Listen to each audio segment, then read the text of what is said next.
Los Rudos in the house. Yeah. The Extreme Retro Review for ECW, December 29th, 1995. It's Holiday Hell. It's Extreme Retro Review number 166. Always gotta give a shout out to my boy Shim. Oh, man. What's up, Shin?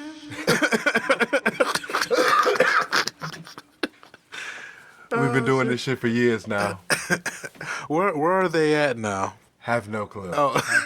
I was just listening to one of the shits that's gonna be uploading pretty soon. You know what I'm saying? And they were just at Extreme Retro Review. I mean, they were just at Hostile City Showdown 94 or some shit. Oh, wow. Okay. Oh, so Do you remember when we did Hostile City Showdown 94? I would be lying if I said I did. I do not. We out here about to finish out 1995. So, to the 186 Legion of Street Smarks, what were your thoughts and views of this show? Overall, out of 4 turnbuckles, I couldn't quite give this 4 turnbuckles out of 4, but I do give it a solid 3. Overall, I enjoyed the booking. For all you nerds out there and stuff, thought it was booked very nicely. The crowd in New York was white hot, which I thought was interesting for them not being in Philadelphia per usual. And it had great action overall in the matches. So overall, that pretty good show, very good show. They opened with a shot of some bridge. I don't know which one, George Washington, Brooklyn. But holy fuck, the Twin Towers were in the background. We talk about a blast from the past. Letting you know that this show took place before 2001. This is ECW's New York City debut. Joey's in the crowd and he goes, "Oh my God, we're in New York City!"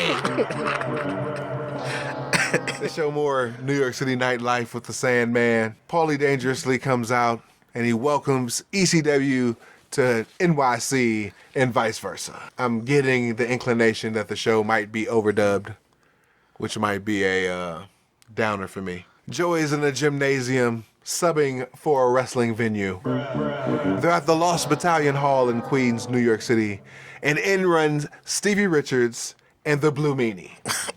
Yeah. Joey exclaims that it's fitting on the New York City debut that you two would spoil the fun and crash the party. Stevie says, "Au contraire." Dancing Stevie Richards is the original king of swing, and his lackey, the Blue Meanie, are not there to crash the party or steal any spotlight. They are here so the Prime Network and all the other TV outlets can catch a glimpse of the guy chanting ECW's brand, or changing ECW's brand. The crowd is hot as fuck. They're yelling at the Blue Meanie, calling him a fat fuck. And Stevie takes it up the ass. And shut the fuck up. Oh, man, these crowds don't play. Stevie then buries the borough of Queens by calling a fan a cross-dresser, transsexual, or transvestite. Then pauses because Missy Hyatt is in the crowd. Yeah. They go to Missy. Stevie tries to mac on Missy, Missy then calls him a clueless putz. I'm like, wait, that's not Tommy Dreamer. I'm not impressed with Missy Hyatt. Oh, man. I can see why people wear big titties, blonde. I'm not saying she's not in the upper echelons of valets and shit, you know what I'm saying? I wouldn't put her on my Mount Rushmore or anything like that. But she is a name. But I don't get the appeal of Missy Hyatt. Like, what does she do? Like, is she a heat getter? You know what I'm saying? Can she talk or she just look good? Because if she looks good, she's sorely lacking in the look good department. She got lucky. She was part of the Dangerous Alliance at one point. No, she was part of House Stuff International. She was married to Eddie. Oh, was she? Yeah. Oh, shit.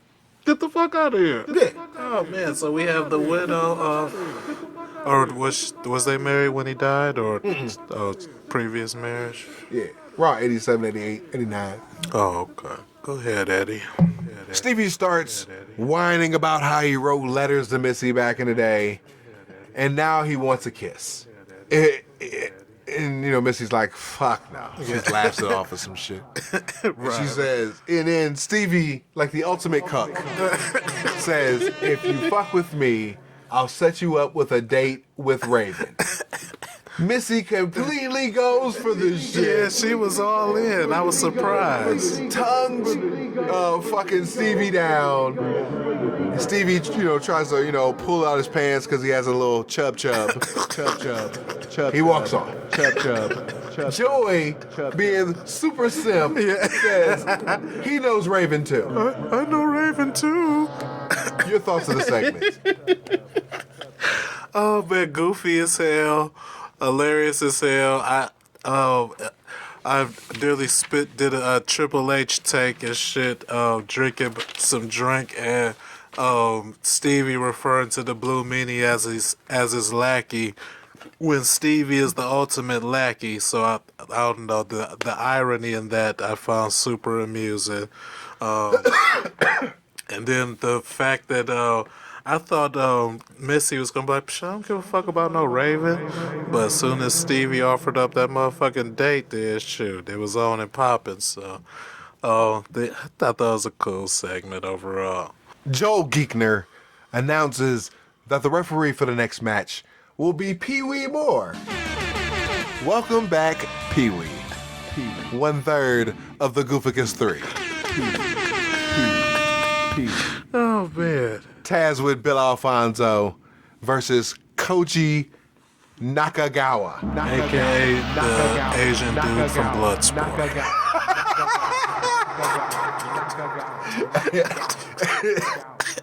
I was going to call him Jobber Jap too. That too.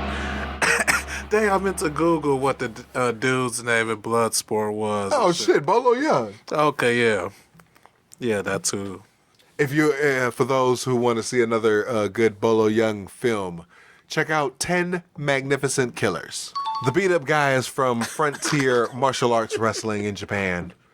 Fonzie cuts a promo, and he says, "You think this is the first time I've been in New York?" He's been all over the world, and he needs no introduction. He sure don't. He was in Switzerland not too long ago. Joel Gertner does the introduction anyway. Fonzie slaps the Japanese guy. The Jap slaps Taz.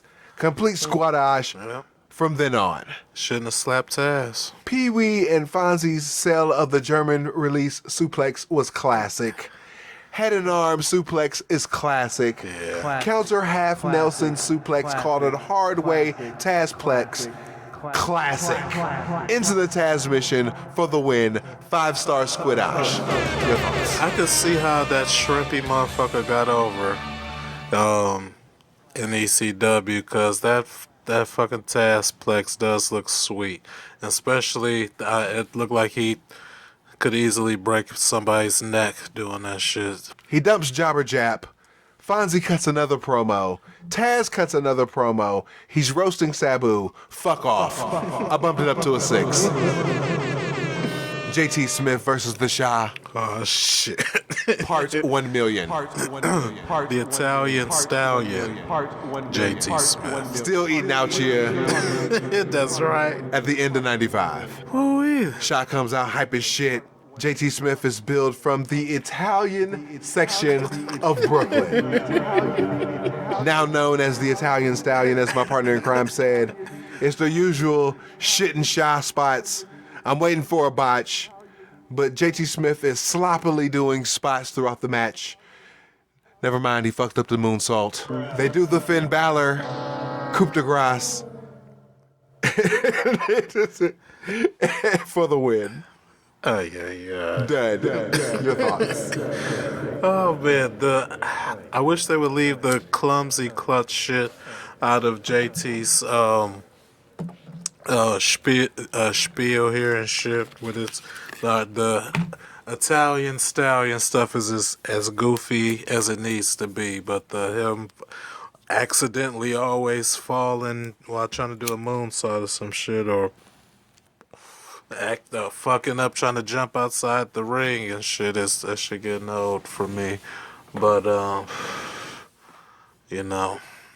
I brought a smash it. I don't know, that shit kind of annoyed me, so it didn't really do nothing for me. And plus, Hack Myers is okay, but he's low mid Carter at best. Jobber to the stars. Definitely. For sure. And Lord of the beat up guys. 2 Gold Scorpio versus Mikey Whipwreck. Oh man. All of 2 Gold Scorpio's belts are on the line in this match. What type of manager is woman to allow this shit to happen? 2 Gold Scorpio, in his heel persona, is more cocky and arrogant. So he figured he could beat up the ultimate beat up guy in Mikey Whipwreck. Speaking of tropes, there's one that I hate coming up. Fans are behind Mikey Whipwreck, chanting, "Kick his ass, Mikey, kick his ass." The new heel 2 Gold Scorpio has shot up, in my opinion, as the most gifted worker in the company. Okay. Mikey, being the ex-champion, former world champion, is still booked as the underdog. So 2 Gold Scorpio is cocky throughout the match. Mikey hits the hope spots. The chaining of moves frustrates Mikey, so he goes dirty. This nigga picked him up by the seat of his pants and gave him a powerbomb. I appreciated the first pull-up on two from 2 Gold Scorpio. Scorpio then dropped the bomb on Mikey Whipwreck, and I got pissed when he pulled up on 2 right here. Oh man, I was annoyed both times, but each time I got exponentially more infuriated, like the Hulk and shit when he gets mad and more mad. That's exactly how pissed off I was getting each time. Like, oh my god, y'all have a dynasty going, and now you sit up here playing with, you done laid 3 belts out there and shit. I pretty much knew 2 Gold Scorpio wasn't going to win this match when he dropped the bomb and pulled up on 2, because historically speaking, nobody has gotten up after he's dropped the bomb. So for him to pull up on 2 is the ultimate 2 Gold Scorpio trope. And you just know, like, okay, Mikey's winning this match.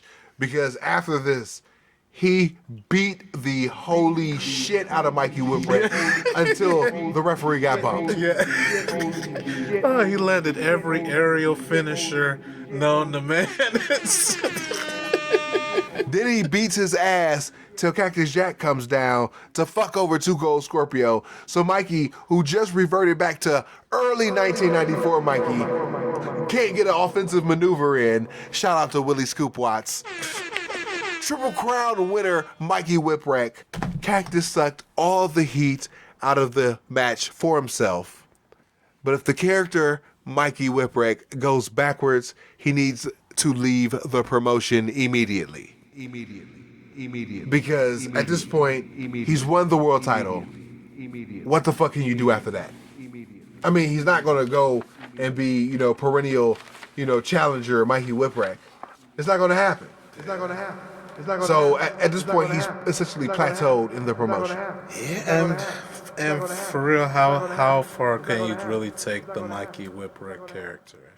I gave it 2.5 stars for the match. It could have been 4 had Mikey went over. Had 2 Gold Scorpio went over. Mikey's shaking his head. Mikey gives the belt to Too Cold Scorpio. Cactus beats Too Cold Scorpio's ass and takes his belt. You know what? That must be the difference between Earth 1, 2 Cold Scorpio, and Earth 37, 2 Cold Scorpio. On Earth 37, he must not pull up and shit. Like when he had motherfuckers beat, he just beat them and then end up becoming 16-time world champion. Shout out to Too Cold Hollywood and Doofus Fooge. Jason, the sexiest man on earth, is on his way to the ring. The Eliminators bringing up the rear. Oh, double pause.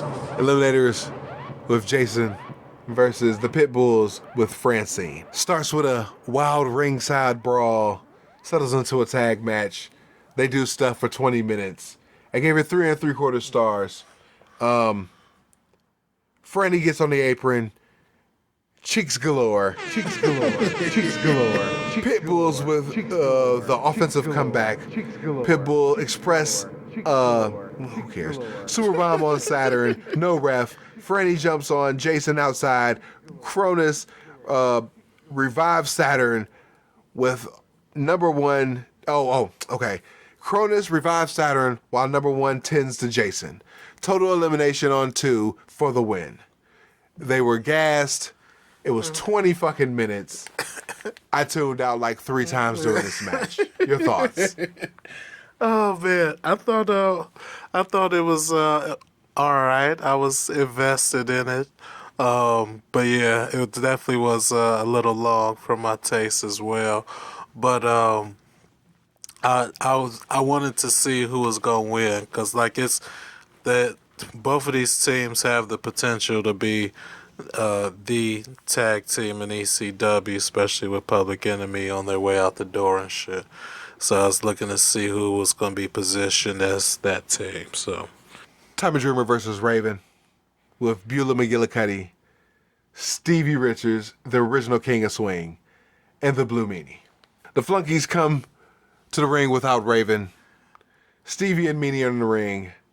Joe Gertner announces that the winner of tonight's match will go on to face Sandman for a World Heavyweight title match. Stevie announces that Raven broke his foot earlier and Meanie will fight Tom Tom. Dreamer comes out and replies that it is bullshit and Raven is a pussy because he doesn't want to fight him in his home city of New York. oh man, such a potty mouth and foul language from Tommy Dreamer, the so-called baby face. Meanie sneaks attack Tommy Dreamer.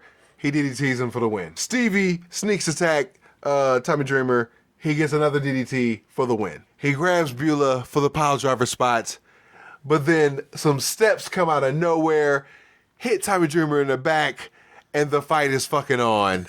Raven Tommy Dreamer once again. All Raven to start. Go Raven. Wild fucking brawl all throughout the ring and the surrounding area. They start off doing 6 DDTs with Raven and Stevie. Tommy's completely blown up early as fuck in the match. They do a trio woe spot. Tommy does 10 dick punches. New York is eating this shit all up. Back and forth match. A lot of juice. Raven bumps Finnegoof a couple times with a chair. Stevie gets a Stevie kick. Visual pin. No ref. Stevie loads Blue Meanie up for the Meanie Salt, which misses. Tom Tom decks Stevie. Raven grabs the chair, kicks into the even flow on the chair for the win. I gave it 4 stars for the match. Your thoughts? I told myself that once Raven came out, because I figured it would be over after he pinned Stevie and Blue Meanie or whatever. But once it turned into an actual match with Raven, I told myself I was going to give it an automatic Dave Meltzer special of 5 stars if Raven won. So with Raven winning, I'm going to give it the Dave Meltzer special. I was very happy because I just did not want to see Tommy Dreamer win. And they booked Dreamer decent in the ass whooping he took from Raven ultimately to make him not look like a super goof. So I can appreciate that. So I thought it was a great job and way to go, Raven. And yeah, good job, ECW. It was non-stop match, breakneck pace throughout. Spots led into one another, and you saw Big Val Puccio a couple times throughout the match. Yeah, watching like a fan and shit. In the cool down spot, we have Bruiser Mastino versus El Taco Burrito. Oh boy. Bruiser Mastino was the former Mantar in WWF. He's now a mob guy with a briefcase. It's oh man, you gotta have your briefcase when you're on your way to the ring. Mansoir is big compared to El Taco, who's using his speed throughout the match. Mansoir with the heat, Taco with the comeback, but Mansoir with a catch, jumping power slam 2 times. El Taco can't continue, so Mastino wins via TKO. Negative infinity! They boo this completely out the building. A third power slam, and in steps 911. Mansoir gets 2 shots, 911 with the long goozle and chokeslam. Alfonso comes out with the whistle, talking shit. Todd and Fonzie have their roll around sissy fight. Taz comes to pull Todd off. Fonzie gets a swing stopped by 911. Taz and 911 square off. Mansoir gets another chokeslam. The Geeks do a pull apart. Todd and Fonzie do another sissy fight. Todd and Fonzie powder. Shaw and Mansoir go at it. 911 chokeslams JT Smith. Most of the Geeks leave. Stevie and Meanie, Sign Guy, and DW Dudley are in the ring. Meanie dances. We want Bubba chant from the crowd. Holy shit. Bubba and Big Dick come to the ring. Bubba dances and slaps Meanie. Joey narrates the neglect of the Dudley brothers by Raven. Stevie is mad at Bubba. Bubba stutters and gets slapped. He says that if you don't beat the Blue Meanie, he'll be fired by Raven and kicked out of the nest. Bubba says, fuck you and your Meanie. Meanie jumps Bubba, hits the moonsault. Bubba tries the Bubba Bomb, but Meanie is too fat, so he gets a top rope splash for the win. Done. Your thoughts of everything? My thoughts of everything is like, why? So, like, are the Dudleys about to turn face or something? Or, okay, so I guess that makes sense. For the 0 subscribers on Street Smart video, the Hwould nodded his head in the affirmative. So, alright, I guess that makes sense. Outside of that, there was Bubba Ray versus Blue Meanie, so you're not expecting Catch's Catch Can masterpiece here. So for what it was to push the storyline forward, it made sense, and I would say it got the job done. Post-match, Big Dick hits a chokeslam. DW Dudley hits something, who cares? Bubba hits another splash, and I think the Dudleys have turned babyface. Stevie tries to make nice with the Dudleys, yelling, I love Big Dick. Oh, man. And he doesn't give a shit about his meanie, but the Dudleys still leave. The crowd chants something, I don't care. Stevie finally tends to his meanie. Moving on. ECW World Heavyweight title, Sandman with Woman versus Raven with Beulah McGillicuddy and Stevie Richards, the original King of Swing. The only thing I didn't like was the loop crowd noise. That it was just annoying as fuck. Once I noticed that there wasn't any music, I started to pay attention that, god damn, there's no music. But this loop crowd noise is just ridiculously awful. Hack steps to the sitting Raven, chugs a beer, then spits at Stevie.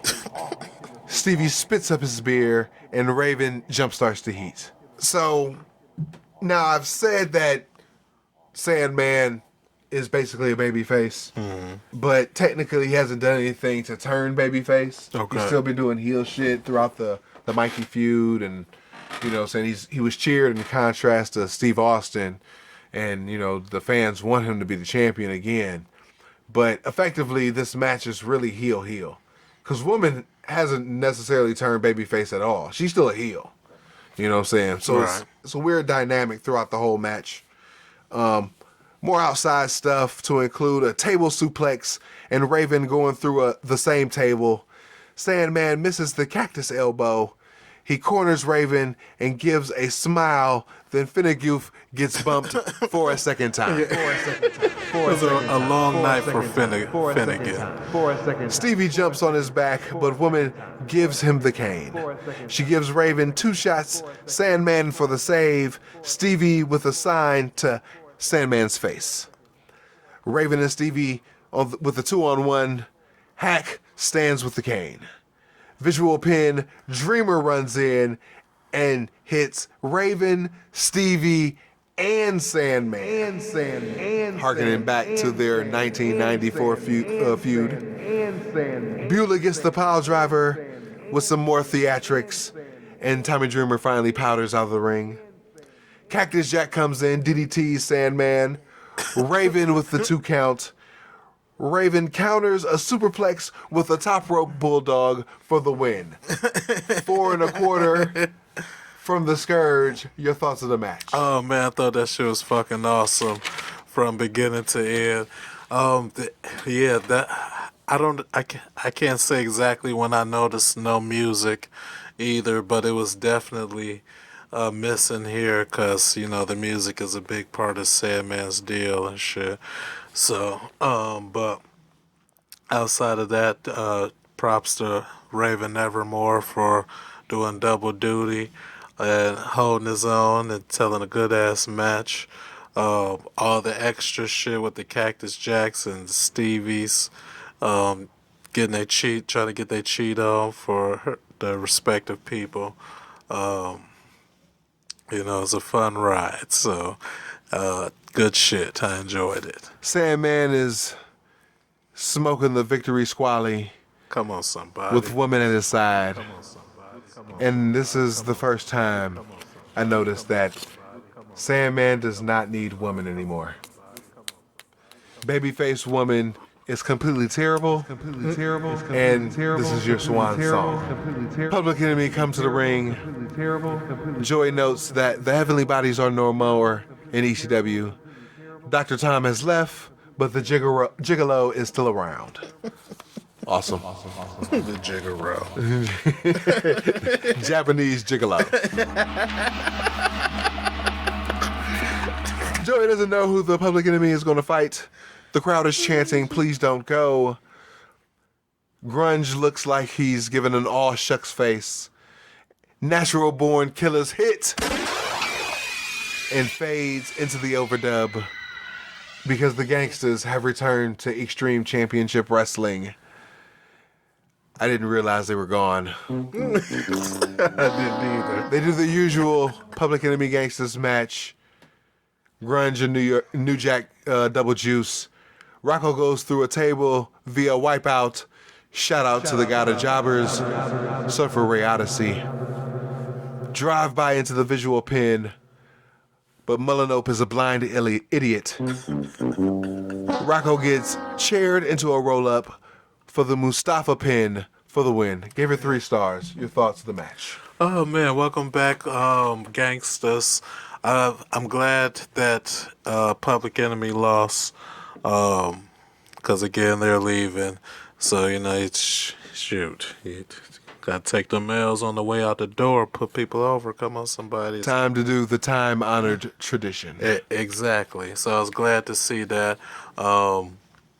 As far as the actual match itself, it's the hardcore Public Enemy and Gangsters to the max. So that is what it is. So if that's if that's your thing, check it out.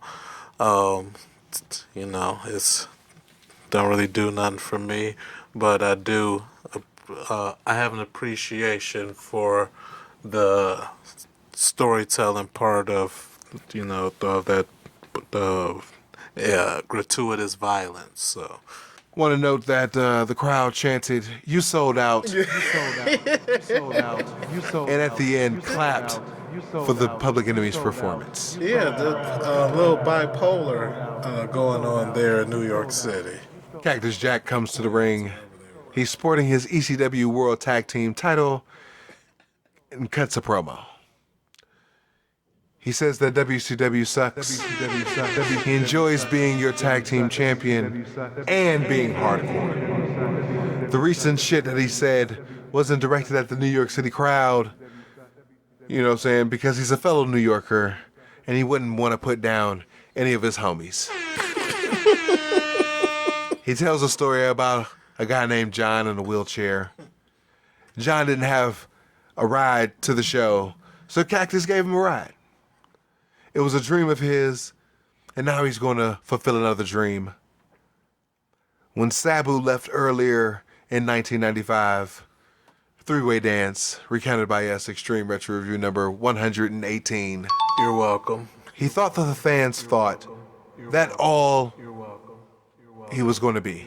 Anti-hardcore. A table-breaking, chair-using menace.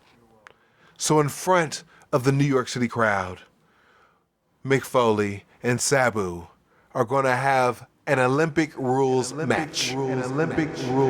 Pee Wee Moore comes out. He gives the rules. He starts naming all the points and all that shit. No striking, no stalling, completely inside the ring. The entire time, Cactus Jack is doing drills behind him. He's doing the sidestep shit. He's getting ready for an actual Olympic-style wrestling match. Okay, that's what I'm talking about. And it sounds like Pee Wee is the right referee for the job. Cactus Jack and Sabu in an Olympic rules match. Sabu is pacing around. Pee Wee wants him in position.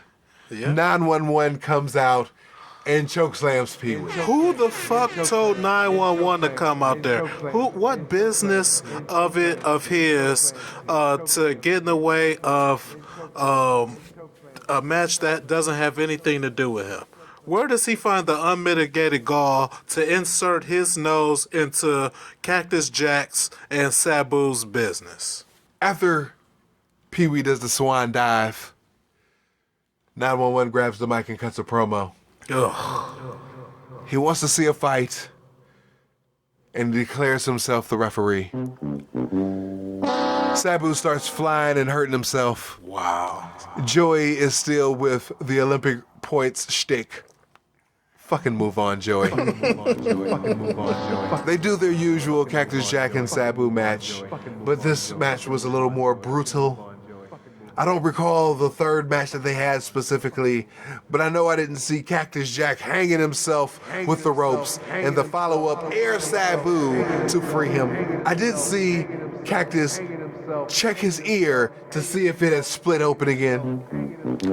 This was another match that didn't belong on the card to me. Cactus has done all he can in ECW without winning the World Heavyweight Championship. He already put Sabu over in 1994, recounted by us, Extreme Retro Review number 71. You're welcome. He's traded words with Shane Douglas. He's made Sandman into a credible world champion and brought Mikey Whipwreck into prominence. So outside of the big stuff in this match, it felt like they were going through the motions. I didn't like Foley kicking out of the Atomic Arabian Facebuster, only the job to slip it on a banana peel. Sabu falls on top of Foley for the win. 3 1/4, it was enough. Your thoughts on the match? First of all, it pissed me off that 911 interrupted something that could have been very unique for ECW. And I was looking forward to see who the better traditional wrestler was going to be. And for Todd Gordon to allow that to go on, since he likes to stick his nose where it doesn't belong in other times, why didn't he come out here and put 911 back? He is a fucking wrestler. Since when can wrestlers just come out there and say, "Oh, I'm the referee. This is what I'm gonna do." They're choke slamming referees and shit. Unacceptable. And then once, and then of course, shit rolls downhill and it accumulates and it becomes a bigger shit ball because we get this shit ball anticlimactic finish where, like you said, Cactus kicks out of the Arabian facebuster, and then in a botched failed attempt at slamming Sabu, excuse me, he ends up getting pinned. What the holy fuck? Way to ruin a pretty good match. I know you say you felt like they was going through the motions or whatever. I didn't think the match was too bad myself, but It wasn't a bad match. It just felt like, why do this match? What's the purpose? and it pissed me off. It closed the show because once again, the World Championship match should always close the show. The only exception is maybe the Royal Rumble. I will allow the Rumble to go last. But anyway, that's neither here nor there. But yeah, that finish left a very dissatisfactory feeling in my wrestling heart and shit. Overall, late show of the year contender. See you at the Sullies. It's bittersweet though, because 1996 is looming. Woman, Too Cold Scorpio, Mick Foley, Public Enemy, 911, all leave the promotion in 1996. Damn, Exodus time. Prominent Philly Click members outside of Foley, regardless, thumbs up. Coming up next, finish out the year. Timeline 1995 with Sandman and the 1995 Sully Awards. To finish off 1995, Life is a Work. Make sure you get paid for it. We out. Peace. Peace. See you at the Sullys. See you at the Sullys. See you at the Sullys. See you at the Sullys. See you at the Sullys. See you at the Sullys. See you at the Sullys.